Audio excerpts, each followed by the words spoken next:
അതുപോലെ തന്നെ കേരളത്തിൻ്റെ കാസർഗോഡ് മുതൽ തിരുവനന്തപുരം വരെയുള്ള അറ്റത്തെ കൂടുതൽ മെച്ചപ്പെട്ട രീതിയിൽ ബന്ധിപ്പിക്കുക എന്നുള്ള വിഷയത്തിൽ ആർക്കും തർക്കമുള്ള ഒരു വിഷയമല്ല. ഈ കേരയിൽ സിൽവർ ലൈൻ പദ്ധതിക്കെതിരെ UDF നടന്ന സമരത്തിനുമൊക്കെ വളരെ വ്യക്തമായി പ്രതിപക്ഷ നേതാവ് അടക്കമുള്ള നേതാക്കൾ പറഞ്ഞിട്ടുള്ളത് കേരളത്തിൻ്റെ കണക്ടിവിറ്റി ബെറ്റർ ആക്കണം എന്നുള്ള കാര്യത്തിൽ നമുക്ക് യാതൊരു തർക്കവുമില്ല. പക്ഷേ കേരയിൽ വിഭാവന ചെയ്തിട്ടുള്ള സിൽവർ ലൈൻ എന്ന് പറഞ്ഞ ഈ പദ്ധതിക്കെതിരെയാണ് കൃത്യമായിട്ടുള്ള കാര്യകാരണങ്ങൾ പറഞ്ഞുകൊണ്ട് UDF എതിർത്തുള്ളത്. അതിൽ സാമ്പത്തികമായിട്ടുള്ള കാര്യങ്ങളുണ്ട്, ഇക്കണോമിക്കൽ കാര്യങ്ങളുണ്ട്, അതിൽ സാങ്കേതികമായിട്ടുള്ള ഫാക്ടേഴ്സ് ഉണ്ട്, ടെക്നിക്കൽ ഫാക്ടേഴ്സ് ഉണ്ട്, അതിൽ പാരിസ്ഥിതികമായിട്ടുള്ള എൻവയൺമെൻ്റലായിട്ടുള്ള വിഷയങ്ങളുണ്ട്, അതോടൊപ്പം കുടിയൊഴിപ്പിക്കൽ അടക്കമുള്ള സാമൂഹികമായിട്ടുള്ള വിഷയങ്ങളൊക്കെ ഉണ്ട്.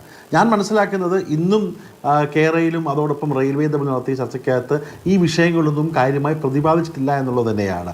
ഈ വിഷയത്തിൽ നമ്മൾ പറയുന്ന ന്യായമായിട്ടുള്ള ജനങ്ങൾ പറയുന്ന ആവശ്യങ്ങൾ നിലനിൽക്കുന്നത്രോളം കാലം ഈ പദ്ധതി സിൽവർ ലൈൻ എന്ന് പറഞ്ഞ ഇവരുടെ പുതിയതായിട്ടുള്ള ഒരു ഗ്രീൻഫീൽഡ് പദ്ധതിക്കെതിരെ തന്നെയാണ് UDF എന്നുള്ള കാര്യത്തിൽ വളരെ ശക്തമായി തന്നെ പറയുന്നത്. ഓൾട്ടർനേറ്റീവ്സ് ഉണ്ട്.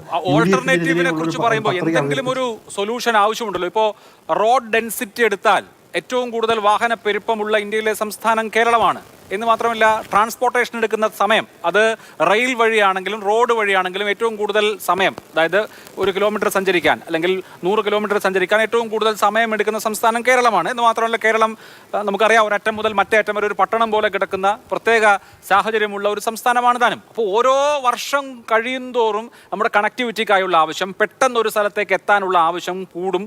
അത് തൊഴിലിനെ സംബന്ധിച്ചും ഇവിടത്തേക്ക് വരുന്ന ഇൻവെസ്റ്റ്മെന്റിനെ സംബന്ധിച്ചൊക്കെ നിർണായകമാവുകയും ചെയ്യും. അപ്പോൾ അങ്ങനെ ഇരിക്കെ ഇപ്പോൾ കേരളയിൽ നടപ്പാക്കാൻ പറ്റുമോ ഇല്ലയോ എന്നുള്ളതിനപ്പുറത്ത് ഈ വിഷയത്തിനകത്തൊരു സൊല്യൂഷൻ എന്നുള്ള നിലയിലേക്ക് പ്രതിപക്ഷത്തിരുന്നാലും ഭരണപക്ഷത്തിരുന്നാലും എല്ലാ രാഷ്ട്രീയ കക്ഷികൾക്കും ആലോചിക്കേണ്ടി വരില്ലേ?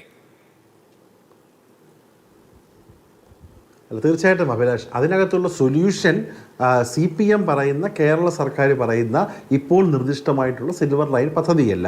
1 മുതൽ തുടങ്ങിയിട്ടൊരു ഗ്രീൻഫീൽഡ് പദ്ധതിയായി ഏകദേശം 1.25 ലക്ഷം കോടി രൂപ ചിലവാക്കിക്കൊണ്ട് കേരളത്തിലുള്ള ആളുകൾ ഡിസ്പ്ലേസ് ചെയ്തുകൊണ്ട് ശരിയായിട്ടുള്ള പഠനം നടത്താതെ സർവേയിൽ പോയും ചതുപ്പ് നിലത്തിനകത്തും പുഴയുള്ളിടത്തും വന്ന് റെയിൽവേ സ്റ്റേഷൻ ഉണ്ടാക്കുന്ന ഒരു തട്ടിക്കൂട്ട് പദ്ധതിക്ക് പ്രതിപക്ഷവും UDFും എതിരാണ്. അതിനെല്ലാ കാരണങ്ങളും പറയുന്നത് തട്ടിക്കൂട്ട് പദ്ധതിയാണെന്നുള്ളത് നമ്മൾ പലതവണ ഡിസ്കസ് ചെയ്ത കാര്യമാണ്. അതിൻ്റെ സർവേ പോലും ഭൂമിയിൽ സർവേ നടത്താതെ ലിഡാർ സർവേ നടത്തി ഗൂഗിൾ എർത്ത് ഇമേജ് നോക്കി കൊല്ലത്തെ നിർദ്ദിഷ്ടമായിട്ടുള്ള റെയിൽവേ സ്റ്റേഷൻ, കുണ്ട്രയിലുള്ള റെയിൽവേ സ്റ്റേഷൻ മുഖത്തലയാണെന്ന് തോന്നുന്നു, ആ റെയിൽവേ സ്റ്റേഷൻ ഐഡൻറ്റിഫൈ ചെയ്തിരിക്കുന്ന സ്ഥലം പോലും അവിടെ ഒരു ചെറിയൊരു വാട്ടർ ബോഡിയാണ്. അത്ര പോലും ഒരു നിരുത്തരവാദപരമായിട്ട് വളരെ പെട്ടെന്ന് ചില പ്രത്യേക കാരണങ്ങളാൽ കുറച്ച് പൈസ അടിക്കാൻ വേണ്ടിയുള്ള ഈ പദ്ധതിക്ക് നമ്മൾ എതിര് തന്നെയാണ്. ഇതിന് സൊല്യൂഷൻസ് ഉണ്ട്. ആ സൊല്യൂഷൻസ് ഇപ്പോഴത്തെ നമ്മൾ പറഞ്ഞൊരു ഓപ്ഷനാണല്ലോ. കേരളത്തിൽ റെയിൽവേയുടെ തന്നെ ഇഷ്ടം പോലെ ലാൻഡ് ഉണ്ട്. നമ്മുടെ തിരുവനന്തപുരം മുതൽ കാസർഗോഡ് ട്രെയിനിൽ പോകുമ്പോൾ അതിന് ബഫർ സോണുകളായിട്ടുള്ള റെയിൽവേ തന്നെ എടുത്തു വെച്ചിരിക്കുന്ന എത്രയോ സ്ഥലങ്ങളുണ്ട്.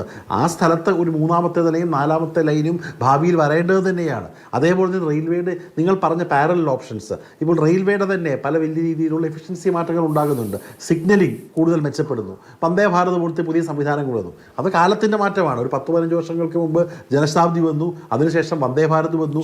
ജനശതാബ്ദി, വന്ദേ ഭാരത് നല്ല രീതിയിൽ കേരളത്തിൽ പോകുന്നു. അപ്പോൾ അതിന് പാരലായിട്ടുള്ള സംവിധാനം ഉപയോഗിച്ചുകൊണ്ട് ഇതിലും ഒരുപക്ഷെ 20% കോസ്റ്റിൽ കുറച്ചാളുകളെ മാത്രം കുടിയൊഴിപ്പിക്കുന്നുണ്ട്. പാരിസ്ഥിതിക പ്രശ്നം ഉണ്ടാക്കാത്ത സൊല്യൂഷൻസ് ധാരാളമുണ്ട് എന്ന് മറിച്ച് പ്രതിപക്ഷവും മറ്റാളുകൾ പറയുമ്പോൾ എന്തുകൊണ്ടാണ് ഈ ഒറ്റ പദ്ധതി മാത്രം മതി, സിൽവർ ഗേജിലുള്ള ഈ ഒറ്റ പദ്ധതി മാത്രം മതി എന്നുള്ള ഒരു പിടിവാശി സർക്കാർ ഒഴിവാക്കുന്നുണ്ടോ, ശ്രമിക്കുന്നുണ്ടോ എന്നുള്ളതും കൂടിയാണ് നമ്മൾ അറിയാനിരിക്കുന്നത്, നമുക്ക് അറിയാനുള്ളത്.